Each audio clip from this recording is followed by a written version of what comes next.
सभी साथियों को नव बधाई, जय भीम। मित्रों, जैसा कि आप सबको विदित है कि देश के अंदर 18वीं लोकसभा का शंखनाद हो चुका है और ये चुनाव 7 चरणों में करवाए जाने प्रस्तावित है। जल्द ही नई लोकसभा बैठेंगी और नए प्रधानमंत्री या जो भी देश में चुनाव जीतेंगे वो पार्टी सत्तारूढ़ होगी और अपना कार्य प्रारंभ करेगी। इस चुनाव में महत्वपूर्ण जो चीज़ है वो है वोट। बाबा साहब ने हमें वोट का अधिकार देके प्रत्येक व्यक्ति को राजा बना दिया है। अब इस वोट का प्रयोग आपको कैसे करना है यह आपके स्व विवेक पर निर्भर करता है। आप इस वोट का प्रयोग जातिवाद के आधार पे, धर्म के आधार पे, अंधविश्वास के आधार पर या किसी के जुमलों या झूठे आश्वासनों के आधार पर करते हैं या अपनी बुद्धि का सही उपयोग करके करते हैं। 24 नवंबर 1949 को संविधान सौंपते समय बाबा साहब ने कहा था कि अब किसी भी व्यक्ति को शासक से या राजा से डरने की आवश्यकता नहीं है।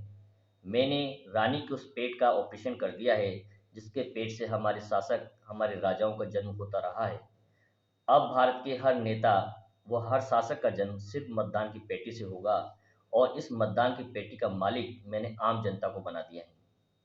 अब आप जिसे चाहेंगे वही नेता बनेगा और वही देश का शासन चलाएगा। बाबा साहब ने संविधान सौंपते हुए ये भी कहा था कि मेरे द्वारा बनाया गया संविधान तभी आपके लिए लाभकारी सिद्ध होगा जब आप अपने मतदान का प्रयोग राष्ट्रहित व अपने आने वाली पीढ़ी के हितों को ध्यान में रखते हुए ईमानदारी से करेंगे। यदि आपने अपने वोट का प्रयोग जाति, धर्म, क्षेत्र या भाषा के महत्व को ध्यान में रखते हुए इसका दुरुपयोग किया तो ये संविधान आपकी कोई रक्षा नहीं कर पाएगा। आपको अपने वोट का सही प्रयोग करते हुए अच्छे, ईमानदार, वैज्ञानिक सोच और प्रगतिशील विचारों, सामाजिक समरसता और इक्वलिटी लाने वाले नेताओं का चयन करना है। तो निश्चित रूप से आपके विकास को कोई नहीं रोक पाएगा। हमें अपने वोट का प्रयोग धार्मिकवाद, धार्मिक अंधविश्वास, जातिवाद, क्षेत्रवाद, भाषावाद से ऊपर उठ करके राष्ट्रहित, रोजगार, अच्छी शिक्षा, आर्थिक समरसता और वैज्ञानिक सोच वाले नेताओं का चयन करना है।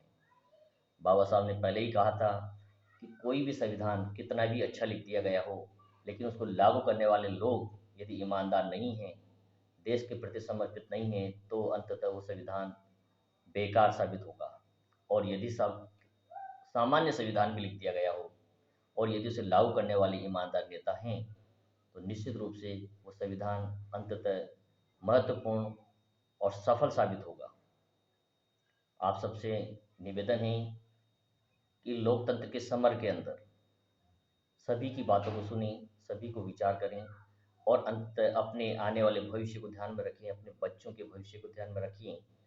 बच्चों के लिए जो रोजगार की आवश्यकता है उसको ध्यान में मद्देनजर रखें और अपनी प्रगति, भविष्य को ध्यान में रखते हुए अपने वोट का सही उपयोग करें।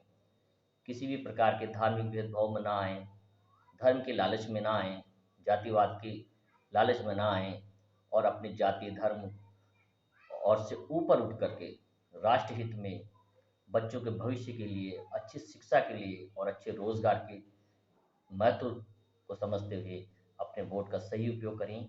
तभी हम बाबा साहब के बताए हुए मार्ग को सफल कर पाएंगे। उनके जो सपने हैं जो उन्होंने हमारे लिए देखे हैं, वो अपना सर्वोच्च न्यौछावर कर दिया था, उस सपने को शायद हम पूरा कर पाएँ। तो एक बार सभी को निवेदन कि अपने वोट का ईमानदारी से राष्ट्रहित में अपने बच्चों के रोजगार और उज्जवल भविष्य को ध्यान में रखकर सही जगह उसका उपयोग करें। सभी को बहुत बहुत धन्यवाद, आभार मेरी बात को सुनने के लिए। नमो बुद्धाय।